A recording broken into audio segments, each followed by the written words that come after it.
하나님의 말씀 함께 보겠습니다. 신약 성경 디모데 후서 1장 9절부터 11절까지의 말씀입니다. 디모데 후서 1장 9절부터 11절까지의 말씀, 우리 한 목소리로 함께 읽겠습니다. 디모데 후서 1장 9절부터 11절 시작. 하나님이 우리를 구원하사 거룩하신 소명으로 부르심은 우리의 행위대로 하심이 아니요 오직 자기의 뜻과 영원 전부터 그리스도 예수 안에서 우리에게 주신 은혜대로 하심이라. 이제는 우리 구주 그리스도 예수의 나타나심으로 말미암아 나타났으니 그는 사망을 패하시고 복음으로써 생명과 썩지 아니할 것을 드러내신지라. 내가 이 복음을 위하여 선포자와 사도와 교사로 세우심을 입었노라. 아멘. 할렐루야. 바울은 디모데에게 교훈했습니다. 네가 앞으로 계속하여 목회적 직임의 사명감이 식지 않고 계속 뜨겁게 타오르기를 소망한다고 말이죠. 그래서 자기가 순교하기 전에 디모데를 만날 수만 있다면 너에게 안수기도를 해주고 싶다라는 마음을 이야기를 했죠. 왜냐하면 지금 디모데가 에베소 교회를 목회하면서 사명감이 식어진 것은 아닙니다. 그럼에도 여전히 교회 내에서 활동하는 거짓 교사들이 남아있어서 계속 충돌을 일으키고 있고, 또한 로마의 기독교 탄압이 지속되고 있기 때문에 그 탄압으로 인해 어려움이 닥쳐올 것이고, 그 두 가지 일로 인해 디모데는 위축될 가능성이 많기 때문에 그렇습니다. 그래서 그 탄압이 가중되고 거짓 선생들과의 충돌이 심각해질지라도 계속해서 위축되지 말고 두려운 마음을 품지 말고 하나님이 주신 그 사명감을 가지고 끝까지 복음을 위해 그 사명을 감당하라고 하는 것이 바울의 간절한 교훈이었습니다. 그래서 디모데는 복음과 함께 고난받기를 두려워하지 말고 오직 하나님으로부터 오는 능력과 그 능력 위에 사랑을 더하여 지혜롭게 절제함을 가지고 사역을 감당해야 할 것입니다. 자, 이제 바울은 그러한 사명감을 강조한 이후에 디모데에게 그 사명감의 출발점은 복음이라는 것을 가르쳐요. 그래서 복음에 대해서 올바르게 가르치고 그 복음은 결국 구원으로 부르심으로 끝나는 것이 아니라 거룩한 소명으로 불러서 복음을 드러내는 삶으로 이어져야 함을 오늘 강조하는데, 어떻게 그 부분을 강조해 가는지 우리가 차근차근 살펴보겠습니다. 자, 9절을 다시 한번 읽을까요? 9절 함께 읽습니다. 시작. 하나님이 우리를 구원하사 거룩하신 소명으로 부르심은 우리의 행위대로 하심이 아니요 오직 자기의 뜻과 영원 전부터 그리스도 예수 안에서 우리에게 주신 은혜대로 하심이라. 자, 바울이 디모데에게 구원이 뭐냐라고 하면서 그 아주 본질된 아주 중요한 부분을 언급하는데, 디모데가 몰라서 이 말을 하는 것은 아닙니다. 다만 디모데 끝까지 놓치지 말고 이 구원, 복음이 무엇인지를 가슴에 담고 그것을 위해서 사명을 감당해야 되기 때문에 다시 한번 구원이 뭐냐, 복음이 뭐냐를 이제 점검해 주는 거예요. 바울은 이렇게 얘기합니다. 하나님이 우리를 구원하사 거룩하신 소명으로 부르심은, 이렇게 얘기하죠. 여긴 두 가지가 언급된 거예요. 첫 번째는 뭐예요? 하나님이 우리를 구원하셨다라고 하는 것. 그리고 이 구원하셨다는 사실을 어떤 것으로 연결해 가냐면 거룩하신 소명으로 부르신 것이다 라고 이야기를 해요. 그래서 구원과 거룩하신 소명으로 부르심을 동일하게 바라보는데, 이 구원과 거룩한 소명으로 부르심을 연결한 것은 하나님께서 우리를 구원의 백성 삼으신 것은 너 이제 천국 백성이야 이것으로 끝나는 것이 아니라는 거예요. 구원의 백성 삼으신 것은 이제 그리스도인으로서의 살아가는 삶의 뭐예요? 종착지가 아니라 출발점이기 때문에 그래요. 그래서 그 구원의 백성이 되었다는 사실을 가슴에 품고 어떻게 살아가야 되느냐? 거룩한 소명을 가지고 살아가야 함을 보여주는 거죠. 그래서 거룩한 소명으로 부르신 것이다. 구원하셨다라고 하는 것은 우리를 거룩한 소명으로 부르신 것과 똑같다. 이것을 강조하는 거예요. 그래서 이제 차근차근 살펴볼 건데, 자, 그러면 이렇게 이 부분을 먼저 보시죠. 하나님이 우리를 구원하사, 이렇게 먼저 설명하죠. 이게 구원인데 이 표현이 왜 중요하냐?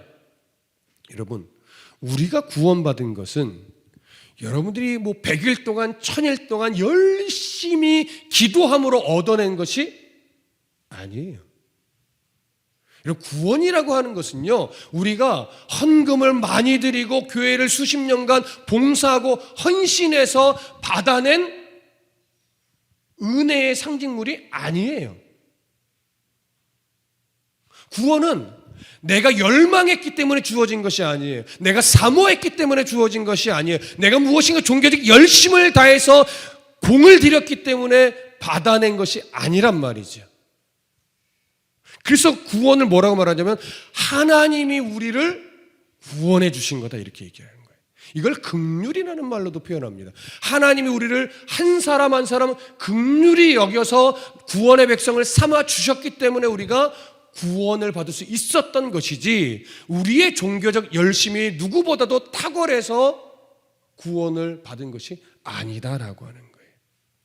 그래서 우리를 선택하여 부르심이 곧 구원인데, 이 놀라운 하나님이 주신 구원을 이제 이렇게 설명하는 거예요. 거룩한 소명으로 부르신 것이다. 왜 거룩한 소명이라는 표현을 사용했을까요? 여기에는요, 중의적 의미가 있는데 두 가지 의미가 이 안에 담겨 있어요. 자, 거룩한 소명이 뭐냐? 일단 첫 번째, 우리를, 죄에 올무 잡혀 있던 우리를, 천국 백성이 될 자격이 아예 없고 능력이 아예 없는 우리를 선택하여 거룩한 구원의 백성으로 부르신 것이기 때문에 거룩한 소명이라고 표현하는 거예요. 그럼 그 거룩 안에는 죄가 있을까요, 없을까요? 죄와 아무런 상관이 없는 거룩한 백성으로 우리를 부르셨기 때문에 우리를 거룩한 소명으로 부르신 거예요. 근데 여기서 끝나느냐? 그렇지 않죠. 이 거룩한 소명에는요, 어떤 의미도 또 하나 같이 담겨 있냐면 거룩한 사명으로의 부르심, 거룩한 소명으로의 부르심이 함께 담겨 있는 거예요. 그럼 우리에게 주어진 거룩한 소명, 거룩한 사명은 뭘까요? 우리 각자에게 하나님이 원하시는 하나님의 뜻이에요. 우리의 연약한 삶을 통해 하나님의 나라를 드러내는 거죠. 우리의 부족한 삶이지만 우리의 부족한 삶을 하나님의 도구로 사용하여서 구원의 백성이 될 수 있도록 누군가에게 안내자 역할을 하는 거죠. 이것이 거룩한 소명으로의 부르심이에요. 그래서 우리가 우리의 공로 없이 오직 하나님의 은혜로 말미암아 그 부르심을 힘입어 구원의 백성이 된 순간, 우리는 또 다른 누군가가 구원의 백성이 될 수 있도록 도구의 역할 감당해야 돼요. 이것이 또한 거룩한 소명이에요. 그러니 나는 구원의 백성이 되었다, 여기서 끝나는 것이 그리스도인의 삶이 아니에요. 각자의 모습대로, 연약하면 연약함대로, 낮으면 낮은 대로, 높으면 높은 대로 그 각자의 위치와 역할과 그 범주에 따라 하나님이 사용하시는 방법이 다 다르지만 모두가 다 하나님의 구원의 백성으로서 도구적 삶을 살아서 우리를 통해 누군가에게 복음은 전해져요. 이것이 바로 거룩한 소명으로 부르셨다라고 하는 표현에 담긴 의미입니다. 자, 그래서 우리를 이러한 위대한 거룩한 소명으로 부르셨는데 그 출발점이 우리를 구원하신 것에서부터 출발한다는 거죠. 그래서 이 구원에 대해서 제가 조금 전에도 설명했지만 바울이 다시 한번 강조해요. 9절에서 뭐라고 이야기하죠? 우리의 행위대로 하심이 아니요 오직 자기의 뜻과 영원 전부터 그리스도 예수 안에서 우리에게 주신 은혜대로 하심이라. 우리를 향한 하나님의 구원과 부르심은 결코 우리의 어떤 종교적 노력이나 행위에 의해서 이루어진 것이 아니라는 거예요. 하나님의 뜻과 은혜로 인해 되어진 것임을 바울도 분명하게 밝힙니다. 이렇게 하나님의 뜻, 우리를 향한 하나님의 은혜만이 사람의 구원과 소명을 이루는 가장 좋은 방법이 아니라 유일한 방법입니다. 하나님의 구원과 은혜, 하나님의 뜻과 은혜가 우리에게 주어지는 것 외에, 예수 그리스도의 십자가 보혈의 은혜가 우리에게 주어지는 것 외에 구원의 길은 없어요. 없어요. 이것을 놓치지 마세요. 구원이라고 하는 것은 절대적으로 예수 그리스도의 보혈의 은혜를 덧입는 것 외에는 없습니다. 이것 외에 다른 걸 자꾸 덧붙이면 이단이 되는 거예요. 이런 것을 더해야 고급한 구원이다. 복음 아니에요. 여러분, 구원의 백성이 되는 것은요, 고급한 구원, 저급한 구원, 부끄러운 구원, 그런 거 없어요, 여러분. 어떤 사람이 고급한 구원을 받을까요? 어떤 사람이 부끄러운 구원을 받을까요? 그 고급 부끄러움의 기준은 뭐가 되냐면 나의 어떠한 열심이 되는 거예요. 근데 방금 말씀드렸죠. 구원에 나의 어떠한 열심이나 행위가 들어간다, 안 들어간다? 안 들어간다. 근데 자꾸 우리의 뭔가를 끄집어내기 위해서 이렇게 행해야 고급한 구원을 받고 저렇게 행하면 부끄러운 구원을 받는다라고 하면서 우리의 어떤 뭔가를 끄집어내려고 해요. 헌금을 유도하든지, 헌신하게 만들려고 하든지, 목사를 막 추앙하게 만들려고 하든지, 이런 용도로 사용하려고 사실은 사기치는 거예요, 여러분. 구원에는요, 오직 은혜만 있는 것이지 우리의 행위에 따라 고급한 구원, 부끄러운 구원이 나뉘어질 수가 없어요. 구원이라는 것 자체가 고급한 거예요. 구원이라는 것 자체가요, 우리로는 받을 수 없는, 이 말로 닿을 수 없는 최고의 복이고 상급이에요, 여러분. 우리에게 주어진 구원이 어떻게 더 이상 고급해질 수 있어요?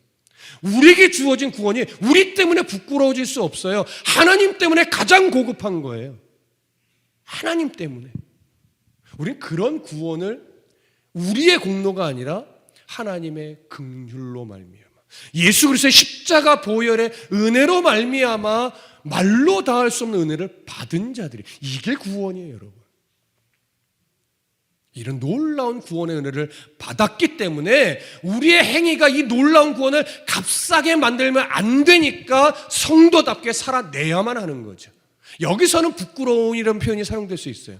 우리의 행위로 우리에게 주어진 놀라운 구원의 은혜가 값싼 은혜처럼 전락될 수 있는 거예요. 다른 사람의 눈에 그렇게 비춰지면 안 되잖아요. 우리의 말과 행실로 인해 우리가 받은 이 놀라운 구원의 은혜가 더 아름답게 비춰줘야 되는데, 예수 믿는다라고 하면서 말과 행실이 이상하니까 그게 구원이야? 네가 구원받았다고? 네가 예수 믿는 사람이야? 이런 소리를 들으니까 다른 세상 사람들의 눈에 구원이 싸구려처럼 여겨지게 만드는 거예요. 이렇게 되면 안 되는 거예요. 여러분, 우리 종종 얘기할 때 말하잖아요. 제발 저분은 예수 믿는다고 말 좀 안 했으면 좋겠다고. 그게 우리에게 주어진 놀라운 구원을요, 싸구려로 만드는 행동이 되는 거예요. 그래서 예수 믿는 자로 살아가는 건 어려운 거예요. 불편한 거예요. 근데 감수해야죠. 왜요? 말도 안 되는 구원의 은혜를 우리가 받았잖아요. 그리고 그 구원의 은혜를 더 아름답게, 더 고급하게 세상 가운데 드러내야 되잖아요. 그러니 힘써야죠. 그러니 애써야죠. 노력해야죠. 디도서 3장 5절에도 보면 이 구원을 이렇게 설명합니다. 우리를 구원하시되 우리가 행한 바 의로운 행위로 말미암지 아니하고 오직 그의 긍휼하심을 따라 중생의 씻음과 성령의 새롭게 하심으로 하셨나니. 여기도 정확하죠. 우리의 의로운 행위로 구원을 받은 것이 아니라는 거예요. 여러분, 만일 우리의 의로운 행위로 인해 완벽한 의로운 행위로 삶으로 인해서 구원을 받을 수 있다면요, 그 사람은 정말 자신의 의로 구원받은 게 맞아요. 그런데 그럴 수 있는 사람 있을까요? 그 어느 누구도, 이 역사 속에 존재했던 그 어느 누구도, 앞으로 존재하게 될 그 어느 누구도 자신의 의로 구원받을 수 있는 그런 능력이 있는 사람은 아무도 없습니다. 그래서 우리는 하나님이 요구하시는 의의 기준에 합격할 수 있는 존재가 없기 때문에 철저하게 하나님의 긍휼만 바라야 되는 자예요. 놀랍게도 우리는 그 구원의 은혜를 받은 자들이죠. 자, 이렇게 우리에게 주어진 구원이 어떻게 성취되었는가, 이제 그 바울이 그걸 설명합니다. 자, 10절 볼까요? 10절 함께 읽습니다. 시작. 이제는 우리 구주 그리스도 예수의 나타나심으로 말미암아 나타났으니 그는 사망을 패하시고 복음으로써 생명과 썩지 아니할 것을 드러내신지라. 자, 여기 이제는 이란 연결어를 사용했죠. 이 이제는 이란 연결어에는 어떤 의미가 함축되어 있냐면, 영원 전부터 계획되고 발생한 하나님의 뜻에 의해 발생했던 그 구원 사건이 이 역사 속에서 어떻게 실현이 되고 성취되었는지 이제부터 설명하겠다라는 의미가 함축되어 있는 거예요. 이제 그 부분을 어떻게 설명해 나가는지 볼까요? 첫 번째 단락을 이렇게 말합니다. 우리 구주 그리스도 예수의 나타나심으로 말미암아 나타났으니. 여러분, 나타났다는 표현이 몇 번 사용됐어요? 2번 사용됐어요. 우리 구주 그리스도 예수의 나타나심으로 말미암아 나타났으니. 그러면 앞에 첫 번째로 사용된 나타났다는 것은 어떤 의미일까요? 바로 예수님의 성육신을 의미해요. 두 번째 나타났다는 것은 무엇을 의미하는 걸까요? 십자가 위에서 생명을 내어주시는 그 나타나심, 그걸 의미하는 거예요. 십자가 사건을. 자, 다시 정리하면, 영원 전부터 하나님의 뜻에 의해 계획되고 발생했던 그 구원의 시작이 인간의 모든 역사와 시간을 결국 뚫고 이 땅의 성육신으로 나타나신 예수님의 성육신으로 구원이 이제 실현되었고, 그리고 인간과 함께 삶을 살아내신 그 예수님이 십자가 위에서 자신의 생명을 기꺼이 내어주심으로 말미암아 그 구원이 비로소 성취되었다. 이걸 말씀하신 구절이 우리 구주 그리스도 예수의 나타나심으로 말미암아 나타났으니에 담긴 표현이에요.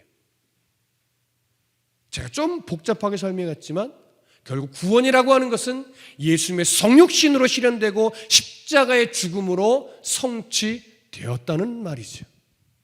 이렇게 시간을 뚫고 역사 속으로 들어와 십자가 위에서 구원을 성취한 예수님의 그 이 사건은 우리의 삶에 크게 2가지 일을 행해 주셨습니다. 아주 중요한 2가지. 바울은 첫 번째로 무엇을 얘기하냐면 사망을 패하셨다라고 이야기를 해요. 사망을 패하셨다. 그럼 여기 사망을 패했다는 것은 어떤 의미일까요? 이게 아주 원론적으로 이제 들어가는 거예요. 잘 들으세요. 인류가 죄에 올무잡힌 인생으로 태어날 수밖에 없었던 이유는 아담의 불순종 때문에 그렇죠. 선악과를 따먹지 말라, 반드시 정령 죽으리라 하셨던 그 한 가지 약속, 이걸 불순종함으로 깨트렸기 때문에 아담은 하나님과의 관계가 어떻게 됐어요? 깨졌어요. 아버지와의 자녀의 관계가 성립이 되지 않았어요. 그래서 그 불순종으로 인해 모든 인류에게 무엇이 선언됐죠? 사망이 선언됐어요.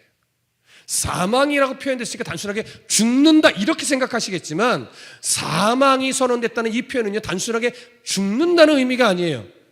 하나님과 영원히 단절돼서 된다, 이런 의미예요.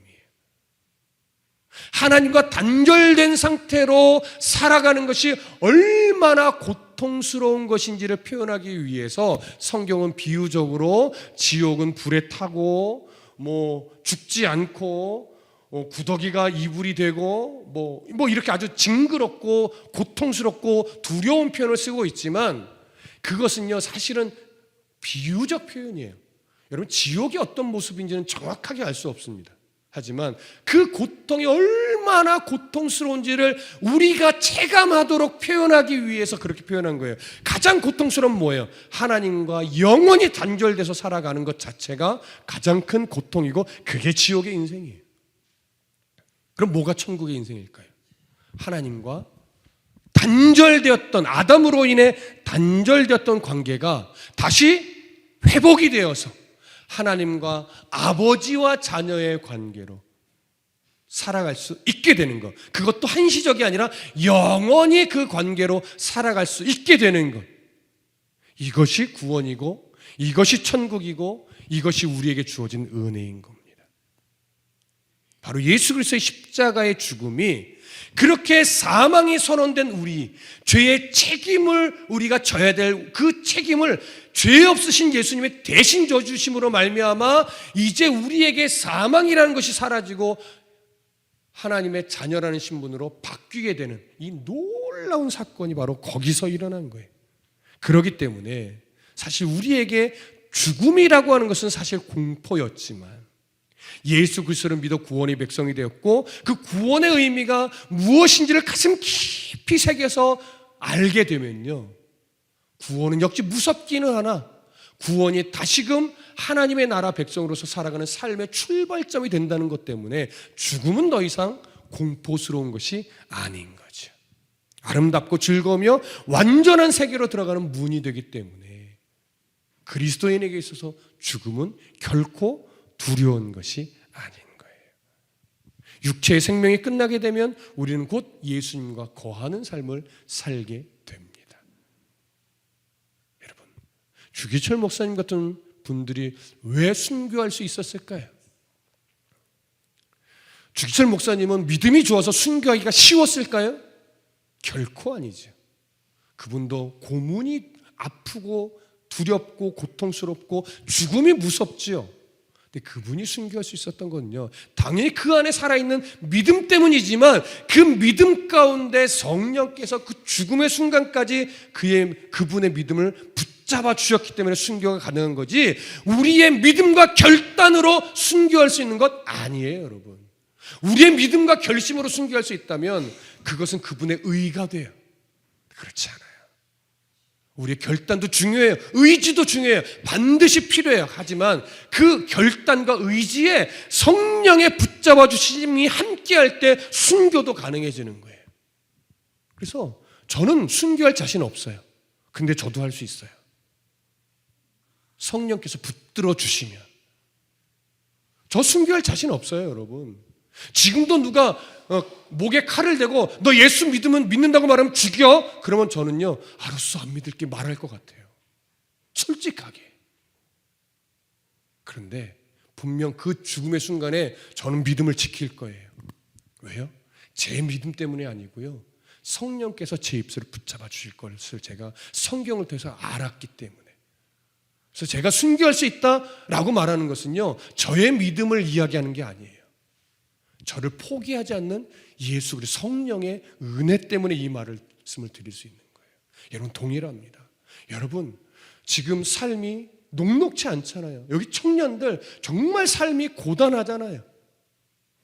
그럼에도 불구하고 여러분들, 이 고된 현실을 이겨낼 수 있는 힘은요, 단순하게 여러분들의 의지와 결단 때문이 아니라 여러분들의 의지와 결단을 안에 성령의 은혜가 함께할 것이기 때문에 여러분이 이겨낼 수 있어요. 승리할 수 있다고요. 그러니 주의 도우심을 날마다 구하십시오. 말씀 앞에 서십시오. 요즘 수요 예배 나오는 청년들이 점차 늘어나고 있어요. 얼마나 감사한지 모르겠어요. 당연히 어른들도 힘을 내주시고 있어요. 퇴근하고 바로 교회로 오셔서 기도하고 가시려고, 좀 늦더라도 기도의 시간밖에 못 오더라도 부지런히 와서 기도의 시간에 말씀이 다 끝났음에도 불구하고 기도하고 가려고 늦게라도 오시는 분이 있어요. 얼마나 감사한지 모르겠어요. 여러분, 이 험하고 고된 이 시대를 살아가는 여러분, 청년은 청년의 가슴 아픔으로, 또 어른은 어른의 모습에서, 또 여러 가지 이유로 얼마나 고됩니까? 기도하셔야 돼요. 현장에 못 오시면 유튜브 켜놓고 집에서 방에 들어가 문 닫고 기도하세요. 기도를 통해 성령의 은혜를 느끼는 거고, 기도를 통해 성령과 교통하는 것이고, 기도를 통해 나의 이 믿음을 더 견고하게 끌어가시는 하나님의 은혜를 경험합니다. 여러분, 어려우셔요. 힘든 거 압니다. 힘내주십시오. 청년들 힘내주십시오. 10시 전에 끝나요. 힘들어도 가서 집에 갈 시간 돼요.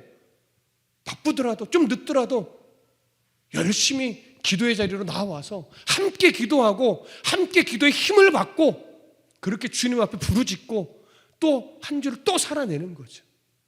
성령께서 그런 애씀을 가볍게 여기지 않아요. 이 고된 삶을 살면서 네가 나를 만나고 나와 통하기 위해 그 기도의 시간을 소중히 여기고 그렇게 나왔구나. 참 고맙다. 내가 너의 그 중심을 이미 받았다 라고 하면서 그 기도의 입술에 은혜를 부어주신다고요. 장소는 중요하지 않아요. 하지만 함께 기도함이 즐거우니까 이왕이면 교회로 나오시라는 것이지 어디에 계시든 상관없어요. 유튜브 송출되잖아요. 어디서든. 부르짖어 기도 안 되면요, 버스 안에서 유튜브로 이어폰 끼고 들으세요.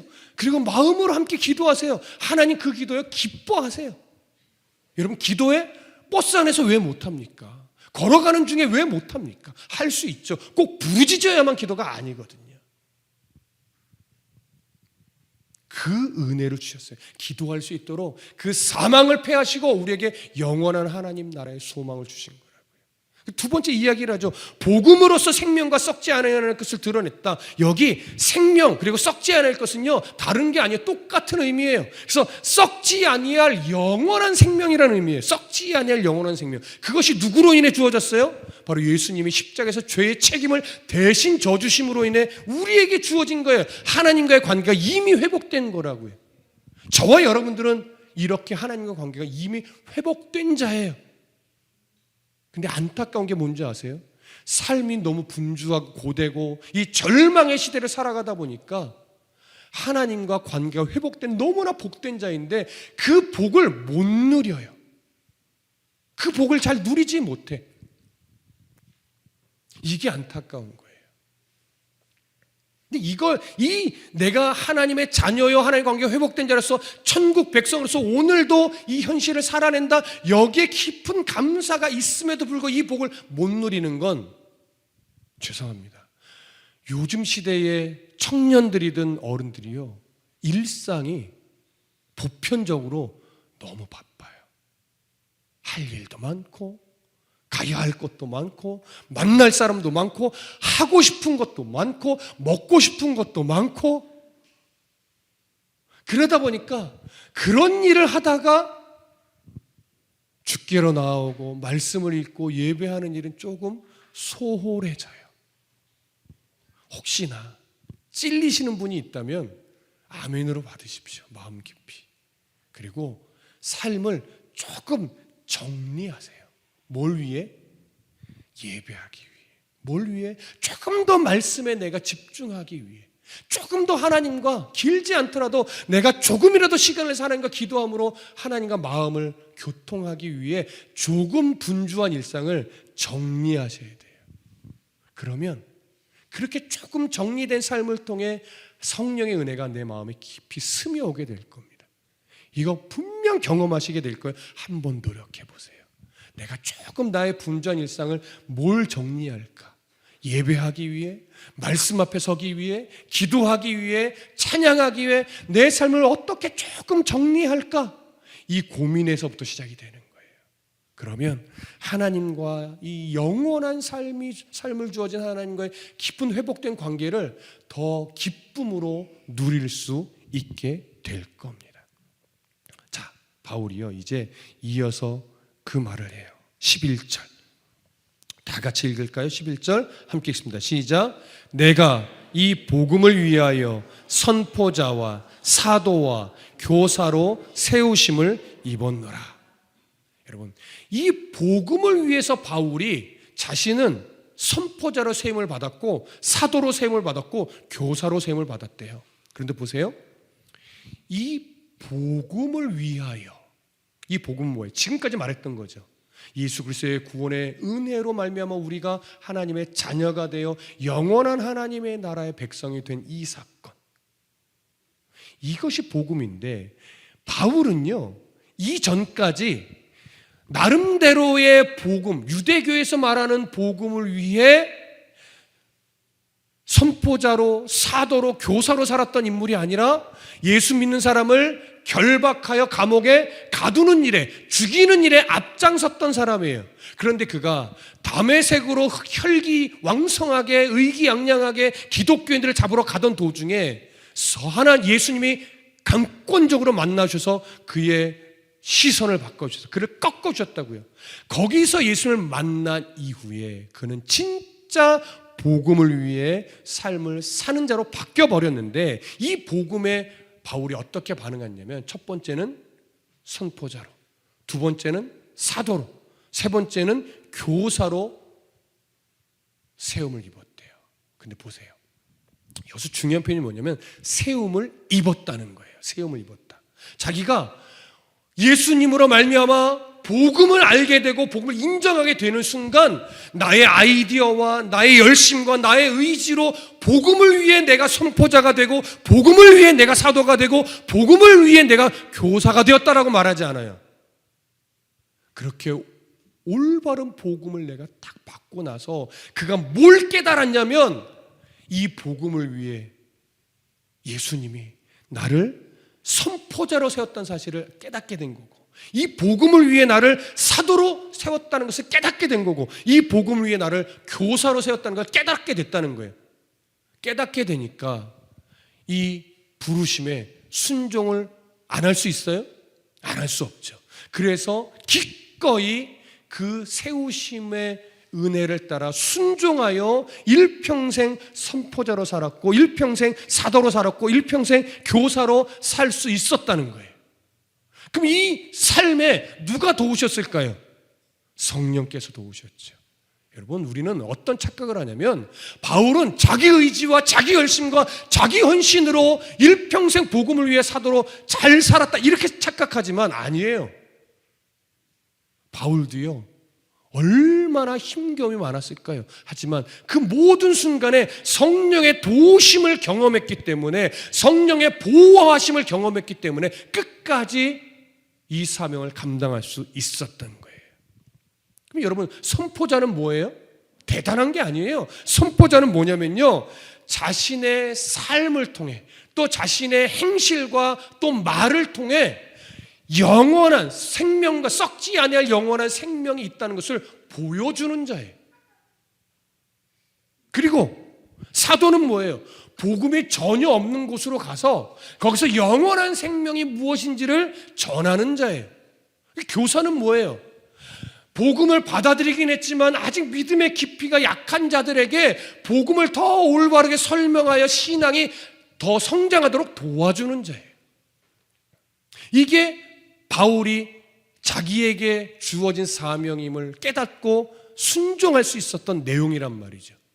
이걸 바울이 지금 누구에게 전하고 있는 거예요? 디모데야, 너에게도 똑같이 이 사명이 주어졌으니 흔들리지 말고 때로는 선포자로, 때로는 사도로, 때로는 교사로 삶을 살아가야 된다, 이 얘기를 하는 거죠. 그러면 이 성경이 오늘 우리에게는 어떤 요구를 할까요? 똑같은 요구예요. 저와 여러분들도요 때로는 선포자로 살아내셔야 돼요. 때로는 사도처럼 살아내셔야 돼요. 때로는 교사로 살아내셔야 돼요. 각자가 그 역할을 감당해야 될 장소도 다를 거예요. 그 역할을 감당하게 될 상황도 다 다를 거예요. 하지만 여러분들의 말과 행실은 항상 복음을 위한 선포자의 모습을 갖추고 있어야 돼요. 그러니 얼마나 말과 행실이 불편합니까? 이렇게 말했다가 내가 예수 믿는 자의 모습을 가리면 어떡하지? 이 생각 때문에 불편해지는 거예요. 그런데 하셔야 돼요. 왜? 우리는 천국 백성이잖아요. 예수님의 그 십자가의 은혜로 우리가 구원받은 백성이잖아요. 그러니 기꺼이 그 불편함을 감수하고 우리의 말과 행실이 선포자의 역할이 되도록 살아내셔야죠. 살아내셔야죠. 불편하면 안 사실 거예요? 불편하니까 천국 백성으로 안 사실 거예요? 살아야죠. 그래서 여러분 모두가 다 선포자예요. 자녀들 앞에서 선포자여야 돼요. 형제들 앞에서 선포자여야 돼요. 직장 동료 앞에서 선포자여야 해요.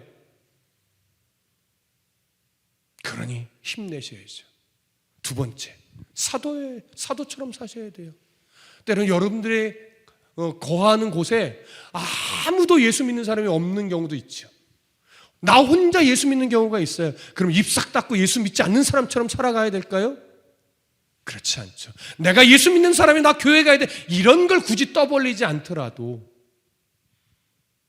그들이 복음을 접할 수 있도록, 복음을 모르는 그들에게 복음이 들어갈 수 있도록 여러분 기도하며 살아내셔야 돼요. 그게 사도적 삶이에요.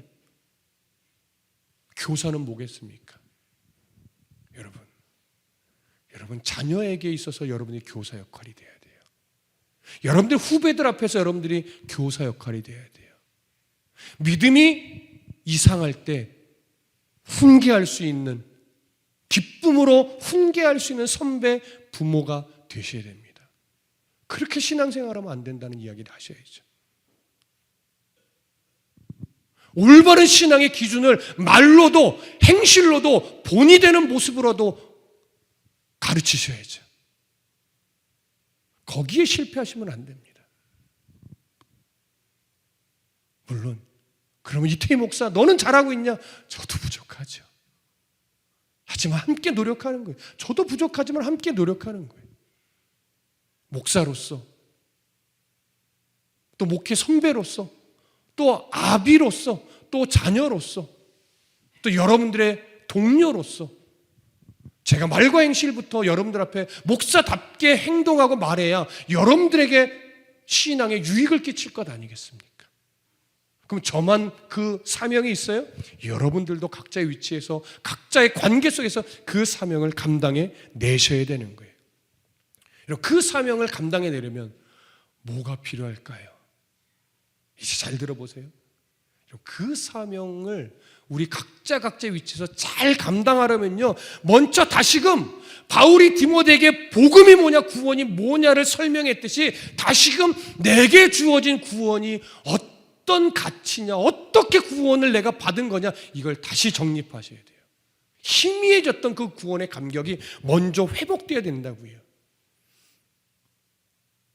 그리고 내가 구원의 백성이 됐고 천국 백성이 됐다는 사실이 내게 있어서 어떤 가치인가를 다시 일깨우셔야 돼요. 마음 깊이. 그 가치를 알아야 그 가치를 붙잡고 살아가죠. 근데 더 원론적인 거, 이것보다 더 앞서는 게, 더 필요한 게 있어요. 그게 뭔지 아십니까? 여기에 늘 습관처럼 예배 자리에 나와 앉아 있지만 여전히 구원이란 게 있는 건가? 직분을 받았지만 여전히 정말 죽음 이후의 세계가 있나? 문득 이런 생각이 들 때가 있다고요. 뭐 청년들은 더 하겠죠. 흔들리지 않는 믿음으로 처음부터 끝까지 가는 사람은 없어요. 목사도 목회다가 어느 순간 문득 하나님 계신가? 라는 생각이 스며들 때도 있어요, 여러분. 여러분은 안 그럴까요? 여러분, 사람의 인생이 정말 죽음으로 끝나지 않고 죽음 이후의 세계가 있을까요? 고민하셔야 돼요. 내 믿음의 연륜이 오래됐다고 해서 나는 확실해. 물론 확실하면 좋아요. 그런데 한 번 더 점검하셔야 된다는 얘기예요. 정말 이 사람의 인생이 죽음으로 끝나는 것인가? 아니면 죽음 이후의 세계가 정말 있는가? 죽음 이후의 세계가 있다면 그 죽음 이후의 세계는 정말 천국과 지옥으로 갈라지는 게 맞는가? 천국과 지옥이 갈라지는 것이 맞다면 그곳을 주관하는 신이 있는가? 신이 있다면 여러 신이 있는 건가? 아니면 성경에서 말하는 유일하신 한 분 하나님이 바로 그 천국과 지옥의 주인인가? 이 고민 가운데 정말 하나님이 있다, 죽음 이후의 세계가 있다, 천국과 지옥이 있다, 그곳을 주관하신 분이 우리가 성경에서 말하는 창조주 하나님이다, 이것에 대한 인정이 돼야 그 다음에 선포자로도 살고 그 다음에 사도로도 살고 교사로도 살죠. 이게 안 되는데 어떻게 그 다음 스텝을 밟아요? 그러니 여러분, 내가 집사요, 권사요, 내가 교회 나온 지 몇 년인데 이거 다 내려놓으시고 다시 한번 스스로에게 물어야 돼요. 나는 죽음 이후의 세계가 있다는 걸 내가 정말 인정을 하나? 죽음 이후에 천국과 지옥이 정말 있을까? 그것을 주관하는 신이 있을까? 그렇다면 성경에서 어릴 때부터 들어왔던 그 창조주 하나님이 정말 참신이 맞나? 다른 신은, 세상에서 말하는 다른 신들은 다 거짓이고 허상이 맞나? 진지한 고민을 하십시오. 그리고 혹시나 저랑 이야기하고 싶으면 언제든지 찾아오십시오. 제가 여러분들과 성심성의껏 같이 토론을 해드리겠습니다. 거기서부터 다시 출발하셔야 돼요.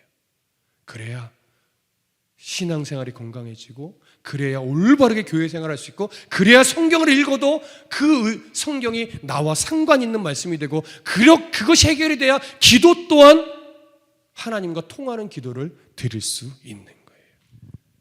여러분, 연약하지만 도우실 겁니다. 항상 이 기준을 가지고 삶을 살아가시면서, 하나님, 나는 연약하지만 도우시는 주님을 자랑하며 오늘도 살아갈 수 있는 은혜를 주십시오. 정말 나의 친구 되신 주님, 그 친구 되신 주님을 내가 깊이 만나서 주님과 동행하는 하루하루가 될 수 있게 해주십시오. 이제는 정말 어떤 상황에도 흔들리지 말고 복음을 위해 올바르게 살아내는 성도가 되길 소망합니다. 이런 은혜가 있기를, 저와 여러분들의 삶에 가득하기를 간절히 소망하고 축복합니다. 기도하겠습니다.